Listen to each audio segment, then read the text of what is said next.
Halo teman-teman semua. Halo semuanya. Balik lagi nih di podcast BTB berisik tapi bernalar.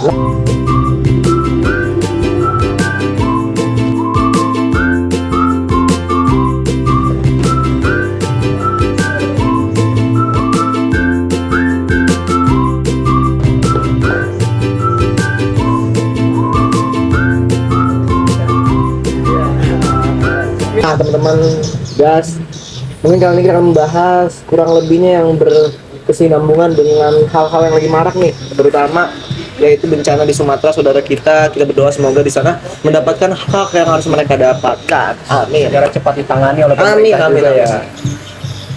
Nih, Bit, Betul. gue kadang mikir nih, Ah, kita kan tinggal di Indonesia nih ya. iya. Harusnya setiap pasti bencana tuh kita tuh harusnya sudah siap gitu. Bener banget.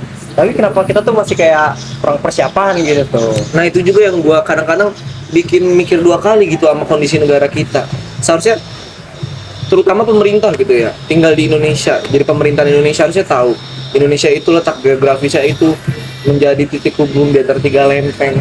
Ibarat kata kalau udah kena gempa tuh udah kayak udah kaget lah gitu. Tapi kenapa ya pemerintah kita tuh setiap ada bencana tuh selalu kayak riset gitu tuh, seakan-akan kaget gitu, kayak pertama kali nih menangani suatu bencana di negaranya gitu. Kagak jelas kayak anjir gempa nih guys. Setiap gempa pasti kayak berulang lagi, evakuasinya nggak jelas lagi, dampaknya udah tahu dampaknya bakal sama-sama terus kayak gempa segala macem, tapi kayak Dampaknya seperti ini gitu. iya, tapi kayak masih berulang-ulang aja terus gitu, kayak bikin bingung. Coba kalau kita tarik mundur dulu nih, Bet ya. Tarik mundur ke 2022 nih. Pada tahun itu tuh terjadi gempa di Cianjur. Oh iya, yang magnitudenya 5,6 tuh. Benar. Sumpah itu kacau banget.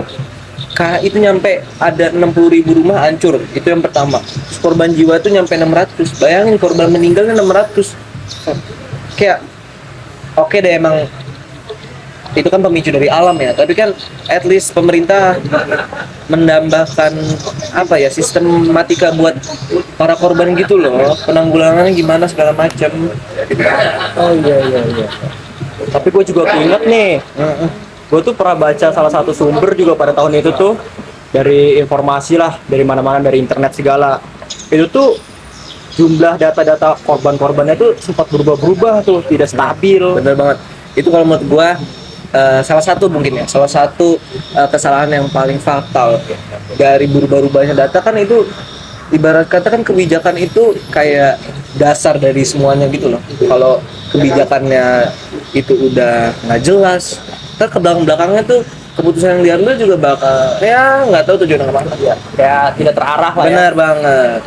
Sebenarnya ya teman-teman, kalau kita tarik ke sistem birokrasi nih ya, buat menangani suatu bencana di suatu negara gitu, bagi pemerintah tuh hal yang biasa lah, hal yang klasik yang harusnya cepat lah buat ditangani ya. Harusnya kalau sebagai pemerintahan nih gua nih itu pakai klasik lah ya. Kayak kan ada salah satu tokoh gas, siapa tuh?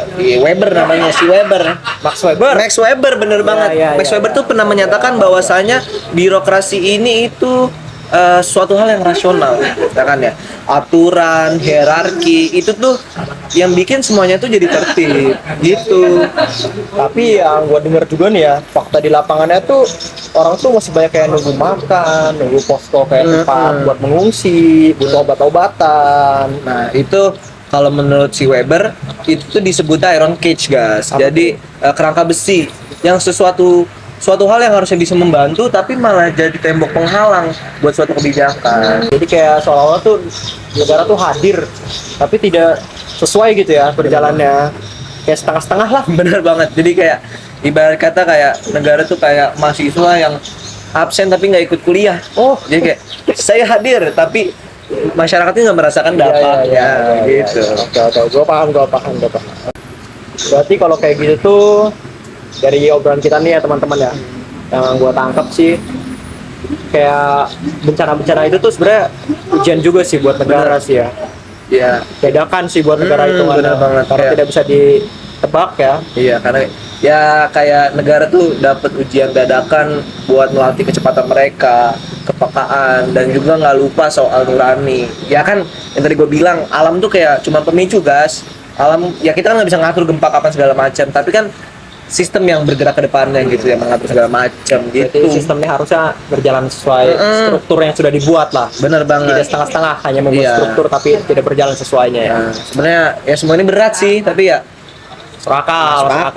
ya kita doakan aja semoga kedepannya pemerintahan ini untuk menanggulangi bencana, semoga ya menempatkan posisi mereka sesuai apa yang mereka tempatkan. Sehingga bencana ini tidak misalkan puing-puingnya saja lah. Iya, benar. Bisa dikoreksi lah. Bener banget. Gimana caranya itu ya. Dan juga yang pastinya bisa hadir buat warga-warganya. Iya. Oke teman-teman, terima kasih yang sudah menyaksikan podcast Podcast, BTB. Berisik tapi Bernala. bernala. Thank you semuanya. Dadah.